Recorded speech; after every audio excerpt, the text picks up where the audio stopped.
Шановні колеги, ми Esteemed colleagues, we are going to continue our working day. The floor is given to the spokesperson of the Minister of Defense on the issues of ATO area, Colonel Motuzyanyk.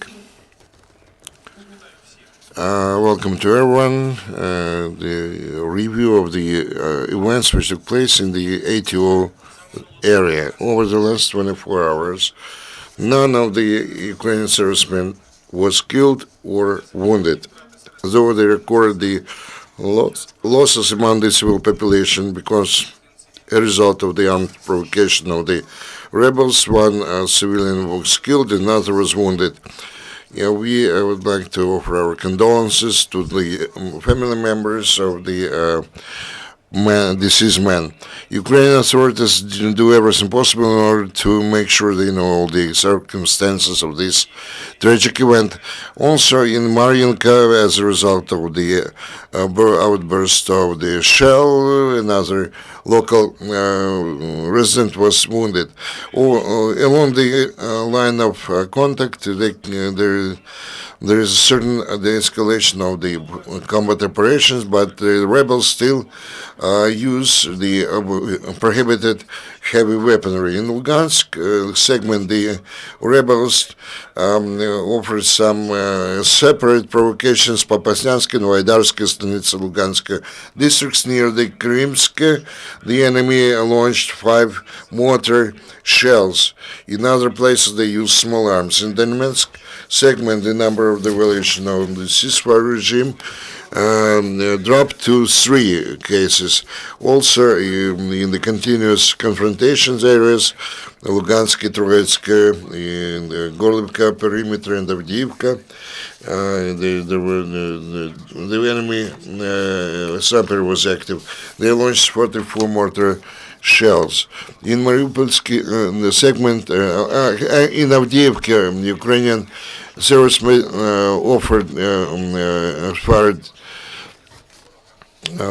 fired in response after the shelling on the part of the enemy stopped. In Mariupolsky segment, there are most of the bombardment shouldn't take place, and mostly the enemy mostly used the heavy weaponry.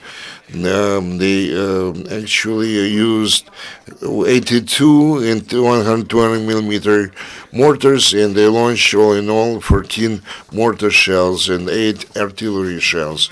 Yesterday, checkpoint Novotroitsky, the bodyguards detained one of the rebels. 20-year-old man actually was walking from Donetsk to Mariupol. When they checked him, they established that in the year 2014-2015, he actually was member of the gang formation Merry Demons of the so-called DPR, and then became a lifesaver in combat operations. And the law enforcement employees actually prevented the taking out the weapons and the ammunition from the ATO zone. At the checkpoint in Pokrovsky, the policemen found the small arms, over 150 cartridges for the small arms and the submachine gun. And actually, the owner of this load reported that he just wanted to take the weapons to Volyn. Within the framework of the SBU program, you are awaited at home. Another former rebel was actually set free. A resident of Slavyansk actually joined the rebels in the early days after the combat operation started in 2014. He took turns in the shifts in the checkpoints, and they checked the documents, read documents, and the motor vehicles of the civilians. However, later this person voluntarily surrendered, and now he has another chance for the peaceful life. In Chernihiv region, the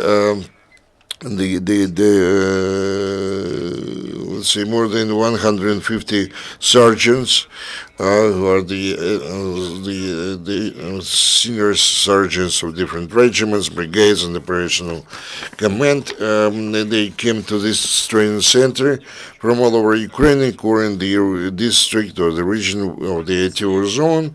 Within 3 days, they are going to improve their combat operations, and also which includes tactical and reconnaissance and intelligence training, shooting, and the courses from tactical medicine. This brings me to the end of my presentation. There are no more questions. Thank you for your attention, and goodbye. We are going to have another briefing at 1300. Thank you.